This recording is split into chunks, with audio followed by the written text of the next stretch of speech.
Habari, tujifunze Kiingereza kinachotumika maofisini na mwalimu Latifa ndani ya dakika 5 tu. Kwanza lazima ugundue kwamba Kiingereza kinachotumika ofisini ni tofauti kwa asilimia fulani na kile cha mazungumzo yetu ya kila siku. Kiingereza kinachotumika ofisini lazima kiwe kifupi, chenye kueleweka, lakini pia lazima uongee kwa heshima kwa sababu hapa uko na mabosi wako, uko na watu wanaokuzidi, mko katika professional setting. Lakini pia cha tatu, usitafsiri kutoka katika lugha ya Kiswahili kwa sababu unaweza kupelekea kutokueleweka au kueleweka tofauti. Twende moja kwa moja katika mifano yetu ya siku ya leo.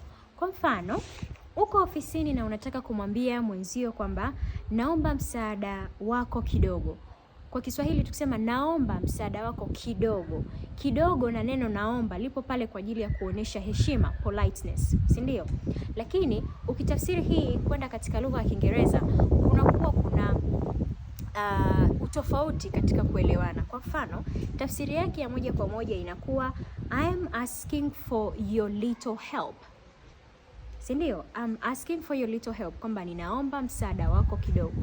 Wewe unakuwa umemaanisha kwamba ninaomba msaada wako kidogo, lakini yeye ataelewa kwamba wewe unaomba msaada mdogo, yani kwa asilimia ndogo, lakini sio wewe unachokimaanisha.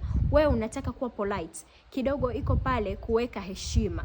Sasa hiyo uisemee vizuri vipi? Utasema I need some help please. I need some help please. Tuseme I need some help please. Rudia peke yako sasa. Good. I need some help please. Mfano mwingine ukisema unaomba ruhusa ya kukaa nyumbani, labda kwa siku moja mtoto anaumwa au wewe ndio mgonjwa. Tafsiri ya moja kwa moja inaweza kuwa I want to stay home for one day because, au unaweza kusema I want to ask for one day. Sasa hiyo inakuwa haijakaa vizuri. Haina haja ya kusema I want to ask. Hapana.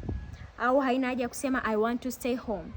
Unaweza kuisema vizuri kwa kusema I would like to request a day off.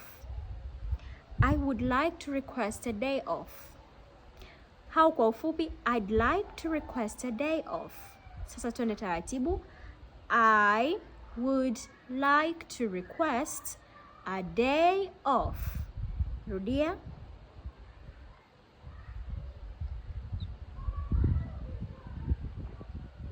Good. I would like to request a day off.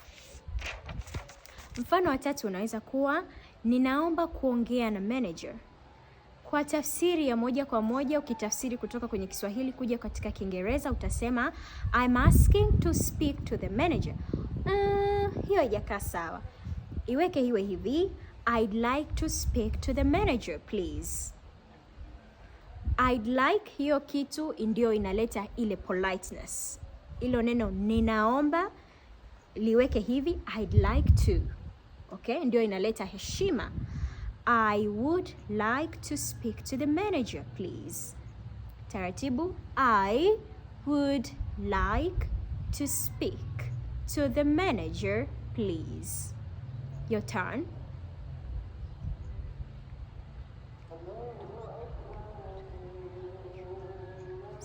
Good.